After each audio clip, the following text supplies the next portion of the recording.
Well, hello there, and welcome to my kitchen table.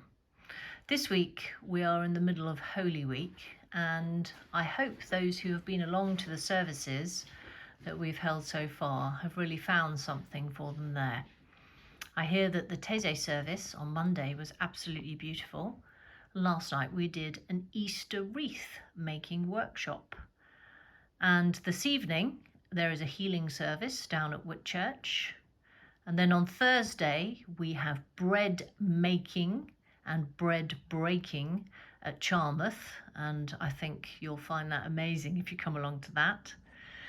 Then on Friday evening at 6 o'clock, the services are all at 6 o'clock. We have the Emotions of the Cross up at Fish Ponds.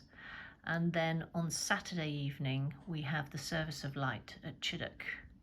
And then do join us for our Easter services at a church near you. And for those who are intrepid, you can come and join me at the top of Coney's Castle for the sunrise service, which I'm looking forward to very much. Meet in the car park there at 6:20, and don't forget the clocks will have changed. Anyway, last night we made wreaths, and I was inspired by this book here, which my lovely daughter Rose gave me one year. And this book is full of meanings of flowers and foliage. It was written by a Victorian lady who, as you probably know, at that time, poses and what the poses actually meant to people was quite a kind of feature of Victorian life. But as I reminded people last night, flowers and foliage have always had meaning. And we know that they've always had meaning because there's meaning associated with flowers and foliage in the Bible, and indeed even Shakespeare uses it, particularly rosemary for remembrance. And this is what we actually use this rosemary for remembrance. But we built this wreath up, first of all, at these bottom sections here. And this is the main wreath.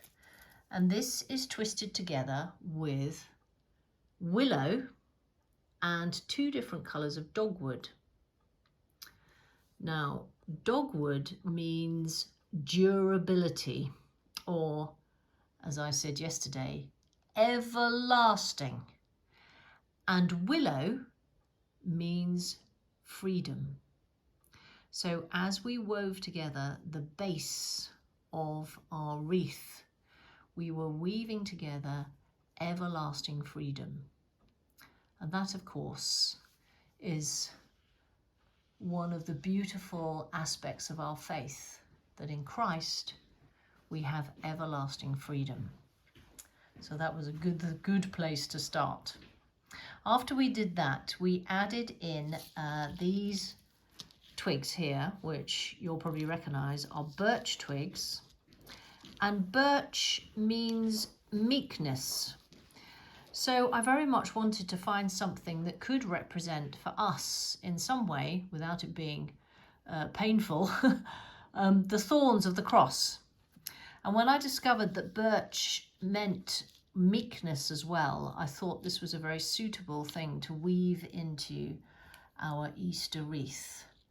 The meekness of Jesus going to the cross as our servant king, as our sacrifice. And so the birch reminds us of Jesus's meekness. We then put in the ivy, and this is beautiful, looking really lovely. And ivy means fidelity or faithfulness. And in weaving in the ivy, we are reminded of God's faithfulness towards us. And then we placed the chocolate Easter eggs, which were quite complicated to do because they had to be wired in to the frame. And this symbolises the new life that we have in Christ.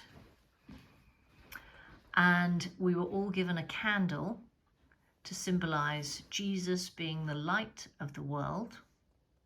And finally, we tied in rosemary to act as a remembrance for us that every time we looked at the wreath over the Easter season, we would remember Christ's faithfulness, his everlasting freedom, his light, his new life, and his willing sacrifice. Beautiful. And my wreath is a shadow of the others.